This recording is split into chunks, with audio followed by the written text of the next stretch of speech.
Hi friends, இன்னைக்கு நம்ம கருவேப்பிலை சட்னி தான் நம்ம ரெடி பண்ண போகிறோம். அதுக்கு ஒரு பிடி கருவேப்பிலை நல்லா ஃப்ரெஷ்ஷாக இருக்கிறதா நல்லா அலசி எடுத்துக்கோங்க. நான் இது காரம் கொஞ்சம் கம்மியாக இருக்கும், அதனால் ஒரு 20 பீஸ் எடுத்துருக்கேன். நான் கொஞ்சம் காரமாக இருந்தால் நல்லாயிருக்கும் சட்னி, அதனால் 20 பீஸ் எடுத்துருக்கேன். சின்ன வெங்காயம் ஒரு 4 சின்ன வெங்காயம் எடுத்திருக்கேன். இது 2 பத்தை தேங்காய் எடுத்திருக்கேன். இது நெல்லிக்காய் சைஸ் புளி எடுத்திருக்கேன். 2 பல்லு பூண்டு. இது 2 ஸ்பூனு கடலப்பருப்பு உளுத்தம் பருப்பு எடுத்திருக்கோம். கொஞ்சம் நம்மளுக்கு தேவையான அளவு இது பெருங்காயம் போட்டுக்கலாம் நல்ல வாசனைக்கு. இப்போ இதெல்லாம் வச்சு தான் நான் சூப்பராக ஒரு கருவேப்பிலை சட்னி ரெடி பண்ண போகிறோம். இதை நம்ம எல்லாத்தையுமே வதக்கி தான் செய்ய போகிறோம். இப்போ ஸ்டவ் பற்ற வச்சுக்கலாங்க. ஆயில் கொஞ்சம் போட்டுக்கலாம். இப்போ பருப்பு போட்டுக்கலாங்க. அதை நல்லா பருப்பு நல்லா ப்ரௌனாக நல்லா வதப்பட்டு வச்சுக்கலாம். பாருங்கள், நல்லா ப்ரௌன் கலரில் வந்துடுச்சு. ஒன்று நேரம் ஆன அப்புறம் நம்ம எடுத்துடலாம்.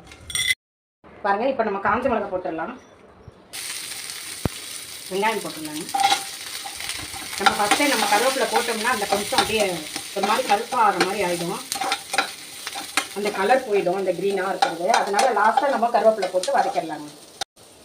இப்போ அந்த 2 பல்லு பூண்டு போட்டுக்கலாங்க. இதெல்லாம் நம்ம கொஞ்சம் நல்லா வறுத்து நம்ம அரைச்சோம்னா கொஞ்சம் நல்லாயிருக்கும். அதனால் கொஞ்சம் இந்த பூண்டு, இந்த சின்ன வெங்காயம் இதெல்லாம் கொஞ்சம் நல்லா வதங்குற அளவுக்கு பார்த்துக்கோங்க. இப்போ நம்ம புளி போட்டுடலாங்க. சின்ன நெல்லிக்காய் சைஸ் போடுங்க புளி. இது கொஞ்சம் நல்லா வறுப்பட்டுருச்சு. இப்போ நம்ம கருவேப்பிலை போட்டுடலாங்க.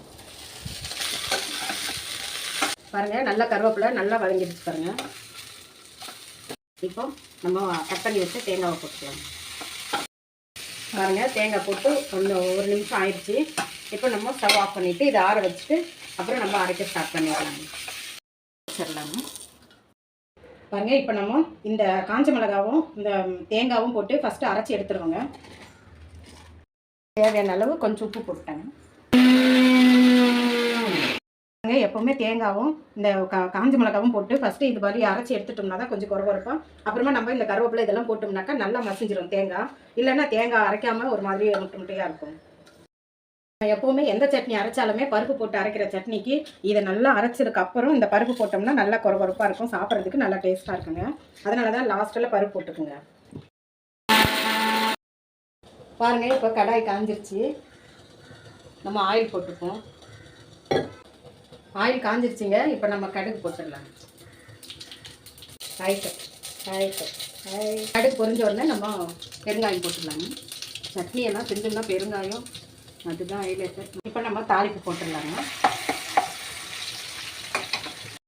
வாங்க, கருவேப்பிலை சட்னி சூப்பராக ரெடி ஆயிடுச்சு. இட்லி தோசைக்கு சூப்பராக இருக்கும். இது கட்டியாக நம்ம செஞ்சுட்டோம்னாக்கா சாப்பாட்டுக்கும் போட்டு பிசைஞ்சிக்கலாம். நான் இப்போது சட்னி பதத்துக்கு தோசைக்கு இட்லிக்கு செஞ்சுருக்கேன். கருவேப்பிலை சட்னி ரெடி ஆயிடுச்சு. வாங்க சாப்பிட்லாம்.